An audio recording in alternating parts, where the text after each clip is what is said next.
Hello friends, welcome to travel and Raj.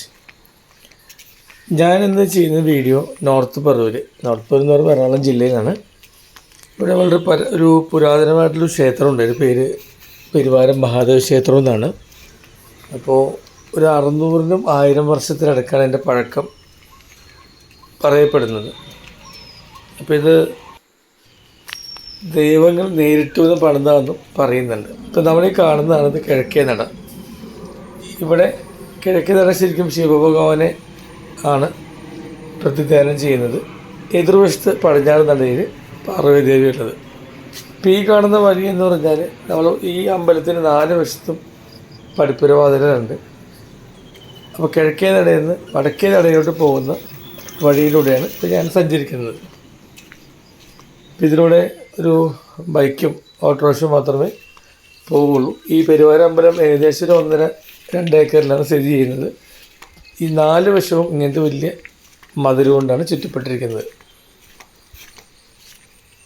ഇപ്പോൾ പടിഞ്ഞാറ് നടയിലാണ് പാർവതീദേവി എന്ന് പറഞ്ഞു. നമ്മളിപ്പോൾ കിഴക്കേ നടയിൽ നിന്ന് വടക്കേ നടയിലോട്ടാണ് പോകുന്നത്. ഈ കാണുന്ന ഊട്ടുപുരയും അവിടെ ഞായറാഴ്ചയിൽ ഭഗവത്ഗീത ക്ലാസ്സൊക്കെ നടക്കുന്ന അമ്പലത്തിൻ്റെ ഊട്ടുപുരയാണ്. ഈ കാണുന്ന സ്ഥലം വരെ കാറെല്ലാം വരും. ഇത് വടക്കേ നടയിൽ നിന്ന് നമ്മൾ ടൗണിലോട്ട് പോകുന്ന വഴിയാണ്. അപ്പോൾ കിഴക്കേ നടയുടെ വാതിലും വടക്കേ നടയുടെ വാതിലും പടിഞ്ഞാറ് നടയുടെ വാതിലും എല്ലാ സമയത്തും അമ്പലത്തിൻ്റെ സമയങ്ങൾ തുറന്നിരിക്കും. എന്നാൽ തെക്കേ നട ഉത്സവത്തിന് മാത്രമേ തുറക്കുള്ളൂ.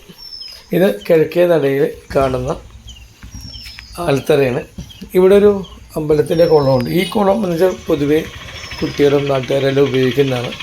ഇപ്പോൾ കേന്ദ്ര സർക്കാരിൻ്റെ തണ്ണീർത്തട പ്രോഗ്രാമിൽ പെടുത്തി ഇത് മുസറീസ് ഡെവലപ്മെൻറ്റായിട്ട് ഇത് കംപ്ലീറ്റ് ആയിട്ട് സ്റ്റീലിൻ്റെ ആൻഡ്രൽസും എല്ലാം വെച്ചിട്ട് മോടി പിടിച്ചിട്ടുണ്ട്. ഈ കുളത്തിനാണ് ടിപ്പു ഈ അമ്പലം ആക്രമിച്ചപ്പോൾ ഇവിടുത്തെ സ്വർണ്ണ കൊടിമരം എടുത്തിട്ടു എന്ന് വിശ്വസിക്കുന്നത്.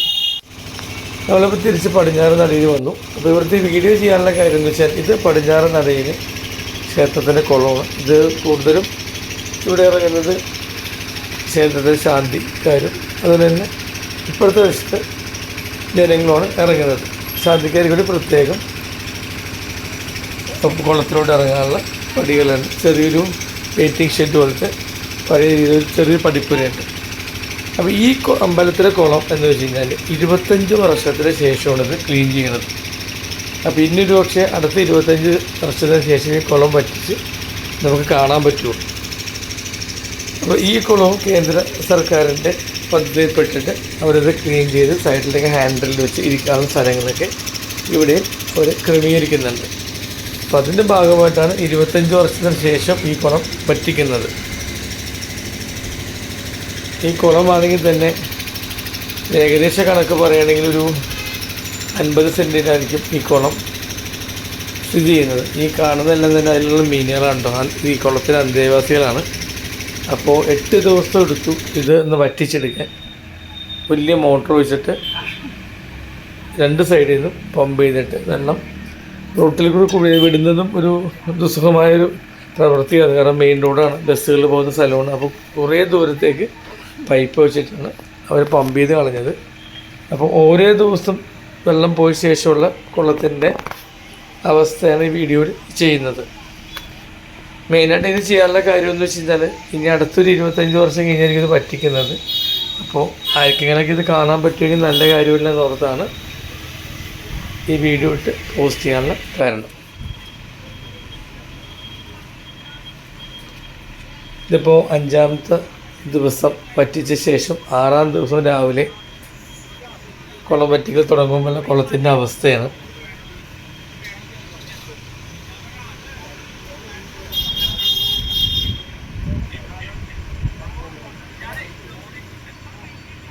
വെള്ളം വറ്റുന്നതനുസരിച്ച് മീനുകളെല്ലാം നടുക്കോട്ട് അവരുടെ യാത്ര തുടങ്ങിയിട്ടുണ്ട്. കാരണം ശ്വസിക്കാനുള്ള അതിൻ്റെ നീന്താനുള്ള വെള്ളവും വേണമല്ലോ. അപ്പോൾ ഈ കുളം വറ്റുന്നതനുസരിച്ച് കാലാകാലങ്ങളിൽ കുളത്തിൻ്റെ സൈഡിൽ കൂടിയേക്കുന്ന വേസ്റ്റുകൾ എന്ന് പറഞ്ഞാൽ മരത്തിൻ്റെ കൊമ്പ്, പിന്നെ ഇരുമ്പിൻ്റെ സാധനങ്ങൾ, കുറേ പ്ലാസ്റ്റിക്കുകൾ, കുറേയൊക്കെ ആൾക്കാർ വലിച്ചെറിയുന്നതുകൊണ്ട് എന്നാലും കൂടുതലും ഈ ക്ഷേത്രക്കുളയോട് അത്ര അങ്ങനെ വേസ്റ്റുകളില്ല. എന്നാലും ഉണ്ട്, കാരണം ഇത്രയും വർഷത്തിന് ശേഷം ചെയ്യുന്നതല്ലേ. അപ്പോൾ അതെല്ലാം ഓരോ ആൾക്കാർ ഇറങ്ങി കൃത്യമായിട്ട് പെറുക്കി മാറ്റുന്നുണ്ട്.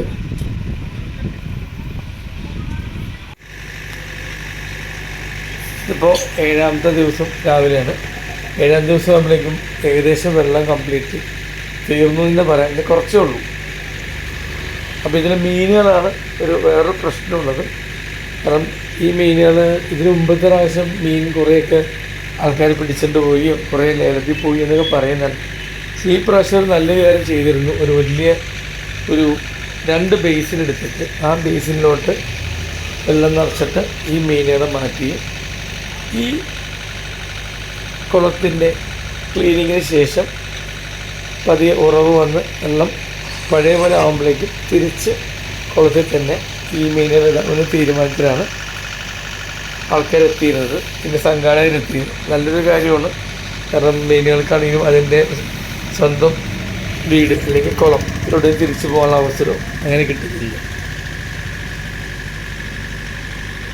അപ്പോൾ നമുക്കിവിടെ നോക്കിയാൽ കാണാം, ഇപ്പോൾ ഒരു പുതിയൊരു ജനറേറ്റർ കൂടി കൊണ്ടുവന്നിട്ടുണ്ട്. കംപ്ലീറ്റ് ആയിട്ട് വലിച്ചു കളയാൻ വേണ്ടിയാണ്.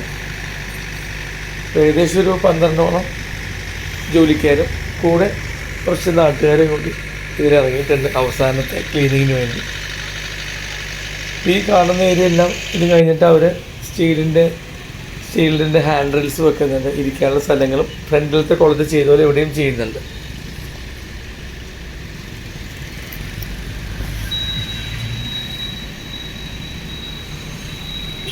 ഇതാണ് ഈ 50-60 സെൻറ്റിലുള്ള വളരെ പുരാതനമായ 1000 വർഷം അല്ലെങ്കിൽ 700-800 വർഷം പഴക്കമുള്ള കുളത്തിൻ്റെ അടിഭാഗം. അപ്പോൾ ഇത് എത്ര പേര് വീഡിയോ ഷൂട്ട് ചെയ്തു എന്നറിയില്ല. അപ്പോൾ ഏതെങ്കിലും കാലത്ത് ആർക്കെങ്കിലും ഒരു റെഫറൻസോ അല്ലെങ്കിൽ എന്തായിരിക്കും കുളത്തിൻ്റെ അടിയിലത്തെ അവസ്ഥ എന്നൊക്കെ അറിയണമെങ്കിൽ, കുളം വറ്റിക്കുമ്പോൾ എങ്ങനെയുണ്ട് എന്നൊക്കെ അറിയണമെങ്കിൽ കാണാമെന്ന് ഓർത്താണ് വീഡിയോ എടുത്തത്. 4-5 ദിവസത്തോടെ എടുത്തതാണ്.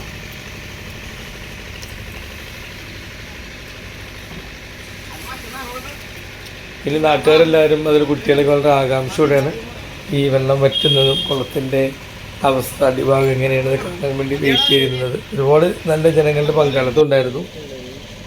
ഈ 2 ബേസിനിലോട്ടാണ് കുളത്തിൻ്റെ മീനുകൾ കൂടുതലും പിലോപ്പിയാണ്. പിന്നെ ചില ആരുണ്ടെന്ന് പറയുന്നുണ്ടായിരുന്നു.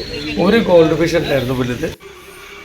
അപ്പോൾ ഇതിനെ മാറ്റി ഇപ്പോൾ ക്ലീനിങ് എല്ലാം കഴിഞ്ഞ ശേഷം കുളത്തിൽ ഉറവ് വന്നു വീണ്ടും നല്ല തെളിഞ്ഞ വെള്ളം വന്നു. അതിന് മഴയും പെയ്തിട്ടും ഇപ്പോൾ കാണാൻ ഹാൻഡിലിൻ്റെ പണി ഏകദേശം തീരാറായിട്ടുണ്ട്. ഈ മീനുകളെയൊക്കെ തിരിച്ച് വെള്ളത്തിലോട്ട് ഇടുകയും ചെയ്തു. അപ്പോൾ അങ്ങനെയായിരുന്നു ഈ കുളത്തിൻ്റെ 2024 ക്ലീനിങ്. ഇപ്പോൾ വീഡിയോ എല്ലാവർക്കും ഇഷ്ടമെന്ന് വിചാരിക്കണം. മറ്റൊരു വീഡിയോ ഇട്ട് വരുന്നതായിരിക്കും. Thank you, by.